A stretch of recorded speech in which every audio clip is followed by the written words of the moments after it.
Éxodo 30. Harás también un altar para quemar el incienso. De madera de acacia lo harás. Será cuadrado, de 1 codo de largo y de 1 codo de ancho, y su altura será de 2 codos.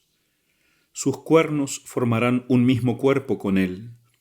Lo revestirás de oro puro, tanto su parte superior como sus 4 lados y sus cuernos.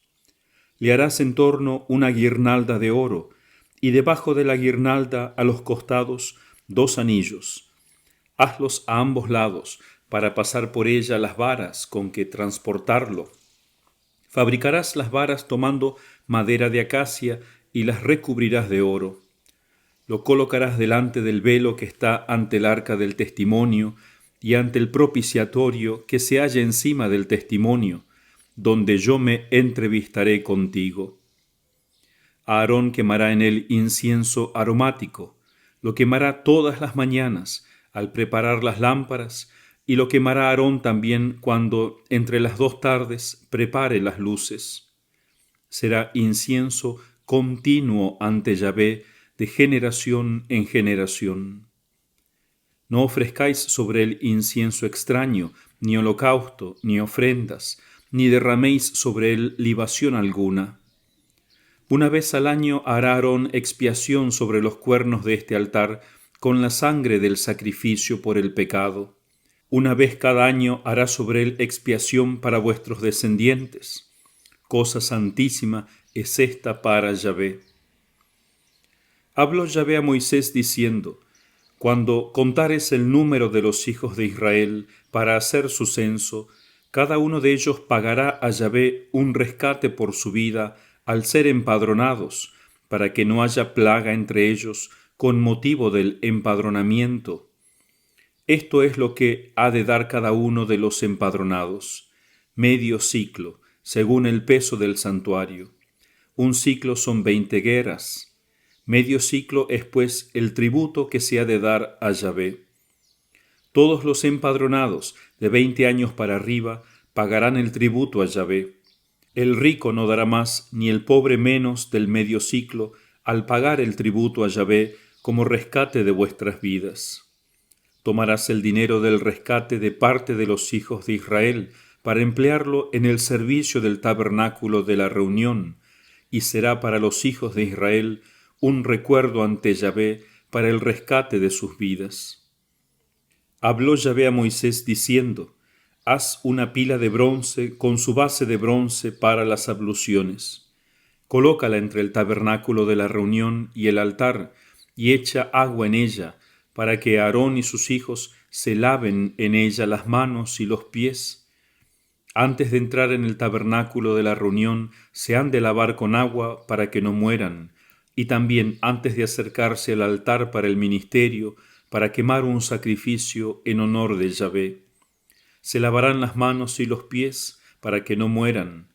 Esta será ley perpetua para ellos, para Aarón y sus descendientes, de generación en generación. Habló Yahvé a Moisés diciendo: Y tú toma de los mejores aromas, de mirra pura 500 siclos, de canela aromática la mitad de esto, o sea 250, de caña aromática 250, de casia 500, según el ciclo del santuario, y un hin de aceite de olivas. Con ello formarás el óleo para la unción sagrada, perfume oloroso compuesto según el arte de perfumería. Este será el óleo para la unción sagrada. Con él ungirás el tabernáculo de la reunión y el arca del testimonio, la mesa con todos sus utensilios, el candelabro con todos sus utensilios, el altar del incienso, el altar del holocausto con todos sus utensilios, y la pila con su base. Así los santificarás y serán cosa santísima. Todo el que los toque quedará santificado. Ungirás también a Aarón y a sus hijos, y los consagrarás para que me sirvan de sacerdotes. Y hablarás a los hijos de Israel diciendo: Este será para mí el óleo de la unción sagrada de generación en generación. No debe derramarse sobre ningún hombre, y en cuanto a su composición, no haréis ninguno parecido a él. Santo es, y lo tendréis por cosa sagrada. Cualquiera que elabore algo semejante o derrame de él sobre persona extraña, será exterminado de en medio de su pueblo. Dijo Yahvé a Moisés: toma por cantidades iguales los siguientes aromas: resina, uña odorífera y gálbano, especias aromáticas e incienso puro. Con ello harás, según el arte de perfumería, un incienso perfumado, sazonado con sal, puro y santo, del cual pulverizarás una parte que pondrás delante del testimonio en el tabernáculo de la reunión, donde yo me entrevistaré contigo.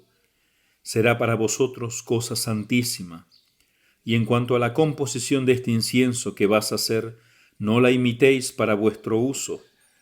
Lo tendrás por consagrado a Yahvé. Cualquiera que prepare otro semejante para aspirar su fragancia, será exterminado de en medio de su pueblo. Palabra de Dios. Te alabamos, Señor.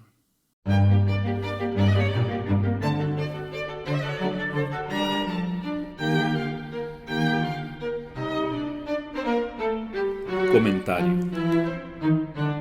En este capítulo se nos habla de 4 temas. Dios manda que se haga un altar del incienso y al final del capítulo habla del incienso que se va a ofrecer allí.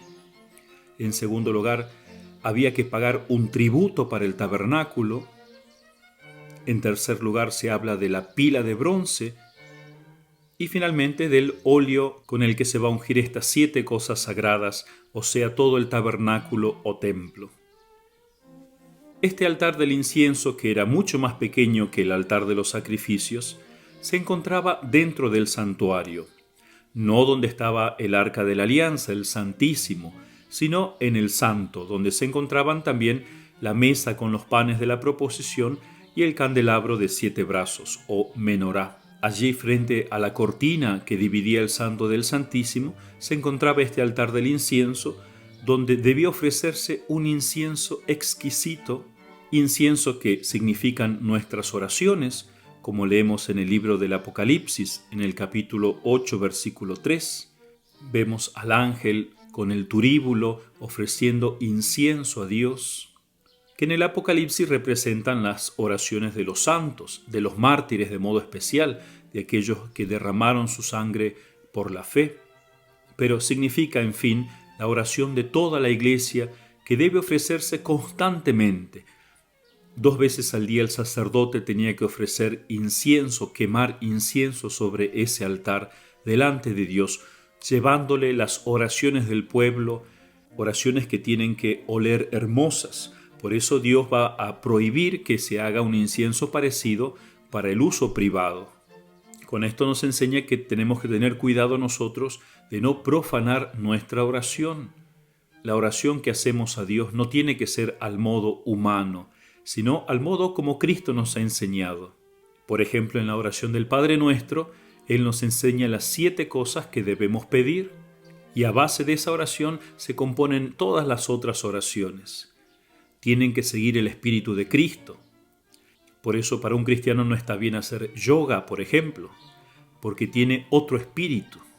En las religiones orientales lo usan como oración, es una oración, pero no para unirse con Dios, sino para deshacerse en la nada. Esa es la filosofía que está detrás del yoga, aunque por otro lado tenga efectos naturales buenos, sin embargo está penetrada de este falso incienso.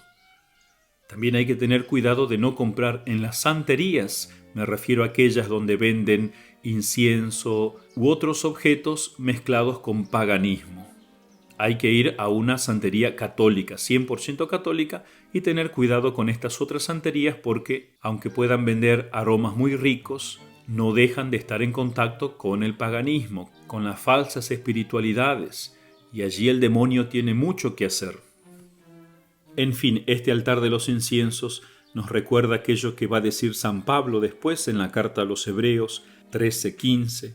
Ofrezcamos a Dios por medio de él un continuo sacrificio de alabanza. Esto es el fruto de los labios que bendicen su nombre. Esto es lo que significa el altar de los inciensos, alabar continuamente a Dios. Ya vamos a volver sobre esta idea. Luego había que pagar un tributo, cada persona tenía que pagar un impuesto, diríamos así, para el templo, para sostener la iglesia. Por eso, aunque la iglesia deja nuestra libertad, la cantidad de dinero que nosotros damos en la colecta, no nos exige el diezmo, aunque tampoco lo prohíbe. Sin embargo, el primer fruto de nuestro sacrificio, el fruto material, tiene que ser para sostener la liturgia, la Santa Iglesia, los santos edificios. Y aunque a veces no tengamos nada para dar en la colecta, tenemos que cuidarnos de esa mentalidad de darle a Dios las sobras. Tenemos que organizarnos bien y de lo poquito que tengamos o de lo mucho, tenemos que separar una buena porción para las cosas divinas. Y fíjense que dar el tributo era un modo de hacer un empadronamiento, o sea, un censo. Censo que Dios prohíbe a los gobernantes hacer si no es con el permiso o mandato de Él. Porque quiere Dios proteger a los gobernantes de ese deseo de manipular a los súbditos. Constantemente se hacen censos, no para gobernar mejor, sino con el fin de saber qué consume la gente, cómo hacerlos consumir más, cómo controlarlos mejor, etc. Por eso cuando más adelante el rey David, impulsado por un deseo humano, quiere hacer un censo, Dios va a castigar gravísimamente ese pecado de David con una gran plaga. Ojo los gobernantes con ese deseo de ser como dioses, de manipular al pueblo. Y fíjense que Dios pedía que se pague medio ciclo tanto los ricos como los pobres. No es que los ricos tenían que pagar más y los pobres menos. Al menos en las cosas de Dios, en este contribuir al templo, Dios pide la misma cantidad. ¿Para qué? Para que el rico no desprecie al pobre. Yo doy más dinero porque yo soy mejor que el pobre. No. La vida de todos es igual a los ojos de Dios. De ricos o de pobres, todos valemos lo mismo para Él. Tremenda enseñanza de este tributo al templo. Luego, la pila de bronce que contenía agua se encontraba fuera del santuario, dentro del atrio, cerca del altar del sacrificio, donde los sacerdotes tenían que purificarse de modo especial las manos y los pies, recordándonos a todos que tenemos que acercarnos a Dios siempre arrepentidos. Así no tengamos pecados grandes, siempre hay pecados veniales de los cuales tenemos que arrepentirnos y por eso al principio de la misa se reza el confiteor, el yo confieso. Esta agua también servía para limpiar la carne de las víctimas del sacrificio, los vasos sagrados que se usaban, los vestidos que se manchaban. Y finalmente Dios va a mandar a hacer un óleo, un aceite mezclado con otras especies de mucho valor, con el cual tenía que ungirse todo el tabernáculo y sus objetos. Era de mucho valor, aunque los judas se quejen de que ese dinero podría ser usado para los pobres, como se hizo con Cristo. Cristo dice no, para ungir mi cuerpo, lo mejor. Para las cosas sagradas que representan el cuerpo de Cristo, también lo mejor. Los pobres siempre los tendremos. Nunca vamos a poder solucionar en esta vida el problema de la pobreza, aunque hay que trabajar siempre en favor de la justicia a los pobres, ciertamente. Pero primero hay que solucionar otro problema, la pobreza interior, el no tener a Dios. Por eso, enriqueciendo las cosas divinas, se enriquece el alma y eso hace que luego nos preocupemos por los pobres. Entonces, cuidado con criticar el boato regio de la Iglesia, las cosas hermosas que se han hecho, y hay que ver de seguir dándole siempre lo mejor para Dios. Una cosa interesante es que cualquiera que tocaba este aceite quedaba también santificado, o sea, consagrado a Dios, al servicio de Dios. Por lo tanto, para volver al mundo, por así decir, a ocuparse de las cosas terrenas, había que hacer un montón de ceremonias para restituirlo a la vida civil. Así como también se hace con algunos sacerdotes o religiosos que por distintos motivos piden la reducción al estado laical, y eso tiene que hacerse por medio de un proceso, como también sucede en este caso. En fin, tenemos que seguir meditando sobre el sentido de todas estas cosas, la liturgia que Dios está organizando para su pueblo, que va a ser preparativo para la liturgia del Nuevo Testamento de la Iglesia Católica. Por eso continuemos estudiando el Catecismo de la Iglesia Católica.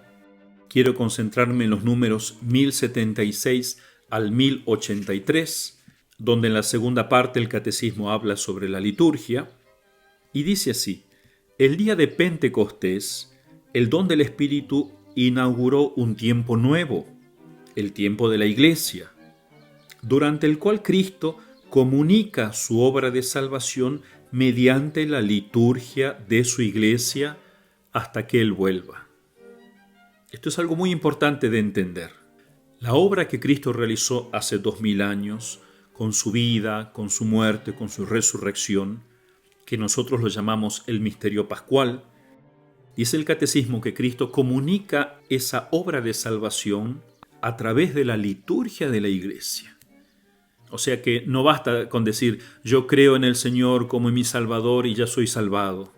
Claro, lo primero es creer, pero luego para recibir esa salvación hay que celebrar la liturgia de la Iglesia. Y sigue diciendo el Catecismo, Cristo vive y actúa en su Iglesia y con ella de una manera nueva, la propia de este tiempo nuevo. Actúa por los sacramentos. Esto es lo que la tradición común de Oriente y Occidente llama la economía sacramental, o sea, la comunicación de los frutos del misterio pascual de Cristo en la celebración de la liturgia sacramental de la Iglesia. Miren qué hermoso lo que dice el Catecismo. Cristo vive y actúa de un modo nuevo en este Nuevo Testamento. Vive y actúa en su Iglesia y con su Iglesia, o sea, a través de la Iglesia, que es su cuerpo, de una manera nueva, a través de la economía sacramental. O sea, comunicando todos esos frutos que Él nos ganó en la cruz a través de la liturgia sacramental de la Iglesia. Y antes de explicar todo esto mucho más profundamente, el Catecismo parte de una idea, la que hoy quiero recalcar, que es la base de la liturgia, que nunca tenemos que perder de vista, la bendición. Dice así en el número 1077, citando a San Pablo, la carta a los Efesios: bendito sea el Dios y Padre de nuestro Señor Jesucristo. Presten atención a esta palabra, bendito.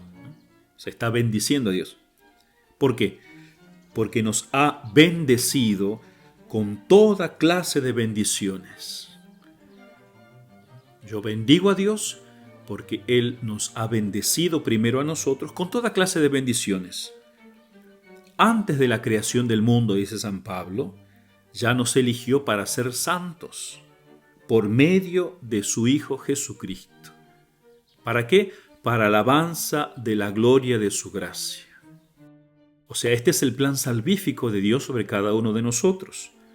Ya nos pensó para injertarnos en su Hijo, para que nosotros vivamos alabándolo. O sea, Él primero nos bendice para que nosotros lo bendigamos. Por eso dice el Catecismo en el número siguiente, bendecir es una acción divina que da vida. Bendecir es eso, o sea, dar vida. Cuando Dios nos bendice, nos comunica vida, vida material o vida espiritual. Él es la fuente de la vida, el Padre, dice, ¿no? Y bendecir, aplicado al hombre, significa la adoración que el hombre le debe a Dios y la entrega a su Creador en la acción de gracias. Cuando yo bendigo a Dios porque Él me ha bendecido, me ha hecho un don, me ha dado vida, yo en respuesta lo adoro y me entrego totalmente a Él en acción de gracias. Porque, ¿qué le puedo dar yo a Dios? Él lo tiene todo y todo lo que yo tengo es de Él. Lo único que me queda es darle gracias, alabarlo, adorarlo. Y luego dice el Catecismo muy hermoso que desde el comienzo del mundo hasta el fin del mundo, hasta la Jerusalén celestial, toda la obra de Dios es una bendición. Miren qué lindo, vean toda la obra de Dios, vean toda la historia humana como una bendición de Dios. Incluso los autores inspirados, los que escriben la Biblia, cuando hablan de este plan de salvación de Dios, lo denominan como una inmensa bendición divina. Así lo presentan, lo anuncian, como una inmensa bendición divina el salvarnos. Porque por nuestro pecado la tierra quedó maldita, dice la Sagrada Escritura. Dios bendijo a la humanidad, bendijo la creación, el hombre la maldijo por el pecado, y dice el Catecismo que a partir de Abraham, de nuevo esa bendición divina va a entrar en la historia del hombre, pero ya encaminándola a la salvación del pecado, a salvarnos del pecado. Por eso con Abraham se inaugura propiamente la historia de la salvación. Y dice muy hermosamente el Catecismo que todos los libros de la Escritura, la ley, o sea, los 5 primeros libros de la Escritura, los profetas, los salmos, que tejen la liturgia del pueblo elegido, como estamos escuchando de modo especial en este capítulo, cómo Dios va preparando la liturgia, recuerdan a la vez estas bendiciones divinas y responden a ellas con las bendiciones de alabanza y de acción de gracias. Ya la Biblia le enseña al pueblo que todo lo que recibe es una bendición de Dios y que hay que bendecirlo.